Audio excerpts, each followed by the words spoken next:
In order to replace the gearbox, you'll need to remove the controller first.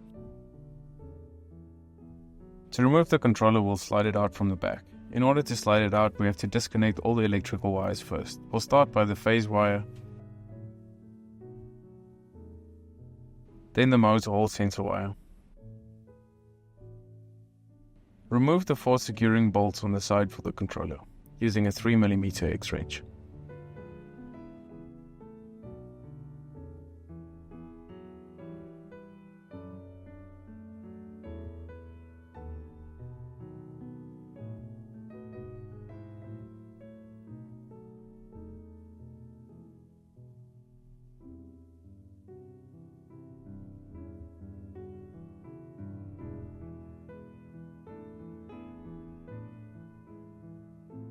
Then you want to use a 2.5mm X-wrench to remove the remaining bolts that are retaining the bash guard for the motor system.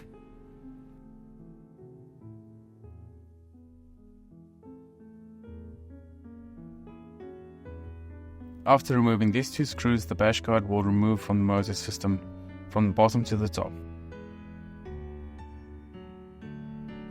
Now all that remains is the motor and the 2 mounting plates. In order to remove the gearbox, there are 4 main securing bolts, M5 screws that can be removed with a 3mm X-wrench. Undo these 4 screws and remove them completely.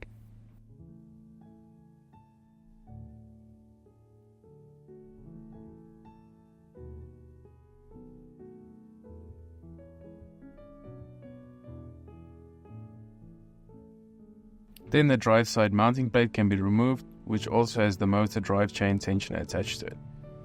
Rotate the gearbox on the motor and then remove with ease. On the non-drive side, there's also a mounting plate that mounts to the motor itself that is retained by 2 screws. If you need to replace this plate or want to remove it from the motor or need to replace the motor, you can remove the 2 screws and then remove the non-drive side mounting plate.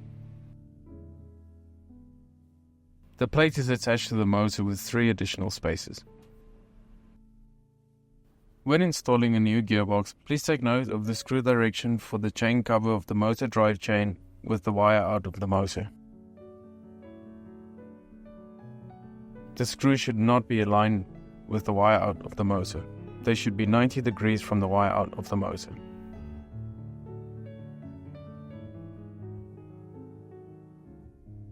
After confirming this, you can install the drive side mounting plate and add the 4 M5 screws back.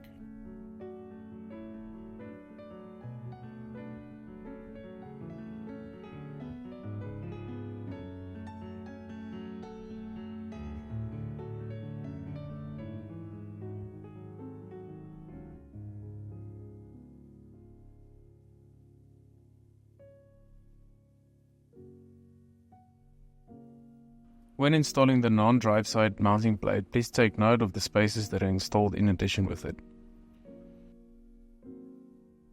There's 1 mounted on the inside where the controller goes, and then 2 mounted on the outside.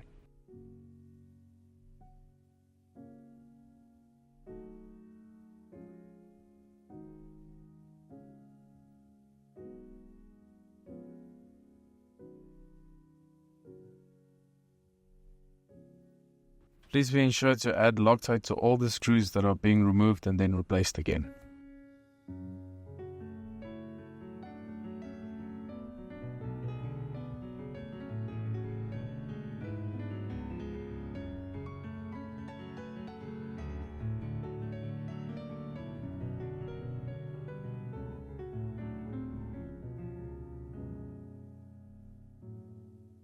The bash guard for the motor slots into 2 slots at the top of the 2 mounting plates, as well as inside at the bottom where the controller goes. Once all the points of the bash guard are put into place, the bash guard will just slip on.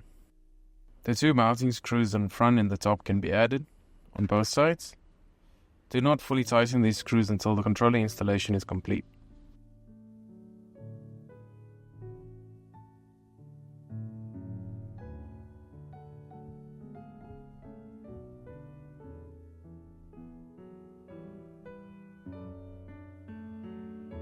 Reinstall the controller with the output wires facing towards the motor. This is to make sure that all the wires can be tucked away neatly after installation. Once the controller is put into position, the 4 mounting screws can be placed back.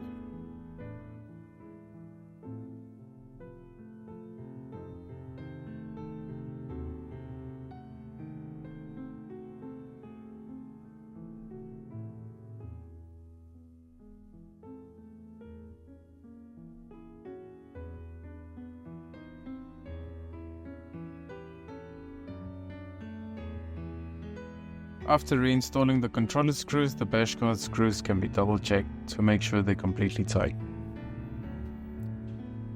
Now we can reconnect the controller as well.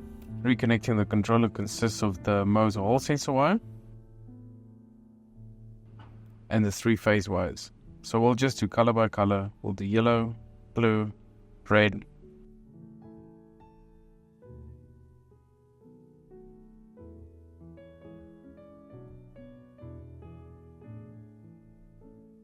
When connecting the motor hall sensor wire, please pay attention to the arrows that they face each other so that the wire is connected correctly.